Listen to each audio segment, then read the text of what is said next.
Fala pessoal, beleza? Como é que vocês estão? No vídeo de hoje a gente vai estar desenhando o Goku Instinto Superior, passo a passo. E começando, eu faço um círculo e depois eu traço uma linha no meio, meio que fazendo um arco pra direita, porque o rosto dele tá meio inclinado. E depois eu começo a fazer o formato do rosto. E agora indo pro corpo, eu faço um círculo e aí eu começo a demarcar os ombros com outro círculo, na parte de baixo e na parte de cima também. Em seguida eu faço o formato da perna.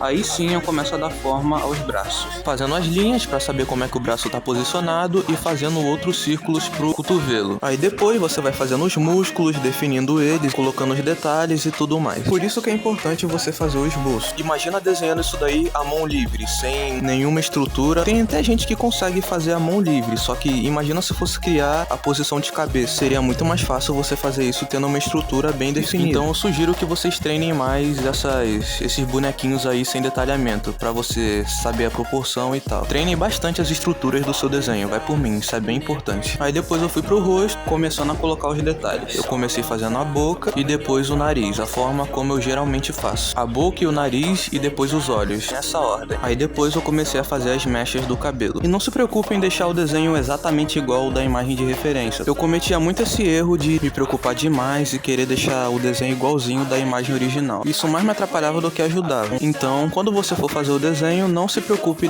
em querer deixar ele igualzinho da imagem de referência. Isso só vai te atrapalhar, na verdade. Mas beleza, voltando no desenho, eu só fui colocando os detalhes, colocando as dobras e os rasgos da roupa e pintando com lápis nas áreas de sombras muito escuras. Aí depois eu fiz a line art, que essa parte não tem mistério. Inclusive, esse desenho foi um caso raro, de que a line art foi mais demorada pra fazer do que o desenho em si. Todo o esboço eu levei papo de 1 hora pra fazer, só que a line art foi 2 horas. Geralmente a parte do esboço demora mais. Nesse desenho, a line art foi muito mais demorada. Mas beleza, indo agora pra coloração, eu começo pelos olhos usando duas cores, o cinza escuro e o prata. Eu coloria com cinza escuro nas áreas de sombra e depois eu passava o prata nas áreas de luz. E foi só isso. Essa parte do olho não tem mistério nenhum, é só usar essas duas cores fazendo dessa forma que eu falei. E agora indo pra pintura da pele, eu só usei 3 cores, que foi o marrom escuro, o bordô e o rosa claro. E a primeira cor que eu uso pra fazer as áreas de sombra é o marrom escuro, pintando com a ponta bem afiada, só que também sem forçar o lápis, tem que fazer com a mão leve. E lembre-se que a primeira camada é a mais importante, então você tem que tomar muito cuidado na hora de fazer ela. Então vai fazendo com cuidado, vai fazendo na calma, não se apresse, quanto mais paciência você tiver, melhor o resultado vai ser. Aí depois do marrom escuro eu passo o bordô. Dessa vez eu não decidi passar o canela por cima do marrom, porque eu queria dar um tom mais avermelhado pra pele. O canela dá um tom mais amarelado. Nesse caso aí eu decidi fazer diferente, eu queria deixar um tom mais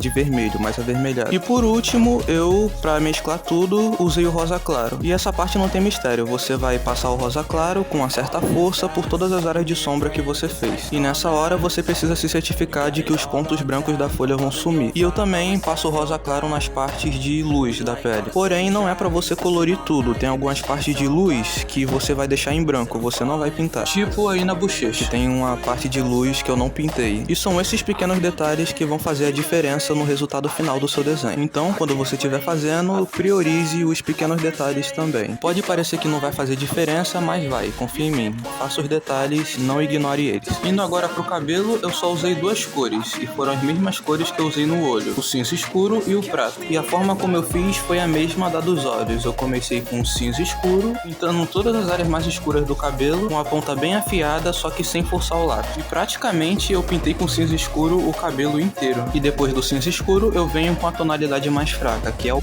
prata, colorindo por cima das áreas mais escuras para mesclar as cores. E com o prata você pode apertar um pouco mais o lápis também. Aí depois eu pintei com prata nas áreas mais claras, só que fazendo com a mão bem leve, não forçando o lápis. E a parte do cabelo é só essa, eu só usei 2 cores e foi bem rapidinho de fazer também. Essa foi a parte mais fácil do desenho. Indo pra outra parte que também foi bem fácil, que é a parte de baixo do kimono, eu começo jogando sépia por todas as áreas de sombra. E aí depois, por cima do sépia, eu jogo o canela. Na segunda camada você pode apertar um pouco mais. E aí por último, pra mesclar tudo, eu jogo o laranja escuro. Na parte de luz eu só uso 2 cores, o laranja escuro e o laranja claro. Começando pelo laranja escuro, fazendo a primeira camada, aí depois passando o laranja claro por cima. Nas partes em azul eu usei 3 lápis, o azul turco, turquesa, o azul cobalto e o azul normal. Começando com o azul turquesa, eu começo a colorir as áreas de sombra. E aí depois, por cima do azul turquesa, eu jogo o azul cobalto, que seria a tonalidade média. E nas partes de luz, eu jogo o azul cobalto, colorindo não colocando muita força, e aí depois jogo o azul normal por cima. E foi basicamente assim que eu fiz todo o resto das áreas em azul. E bom, o processo do desenho foi esse. Claro, aqui eu mostrei de uma forma bem resumida, porém eu espero que tenha ficado claro, que não tenha ficado confuso pra você. O tempo real desse desenho foi em papo de 5 horas, 5 horas e meia pra fazer ele. O que é bem pouco tempo, né? Se fosse comparar com outros trabalhos mais complexos, esse daí foi bem simples. Mas ainda assim foi um desenho divertido de fazer, eu gostei. E eu espero que vocês tenham gostado de acompanhar o processo também. E só uma recomendação rápida aqui pra vocês. Se você quiser aprender a fazer desenhos realistas, como esse daí que estão na tela, com material escolar, sem ser material profissional, você não precisa pagar uma fortuna com material. Se você quiser aprender a fazer isso, eu vou estar deixando no primeiro link aqui na descrição. E se caso você não gostar, você ainda vai ter 7 dias de garantia. Então, se for do seu interesse, eu vou estar deixando o link aqui embaixo. E bom, rapaziada, é isso. Eu vou ficando por aqui. Muito obrigado pela sua audiência e valeu!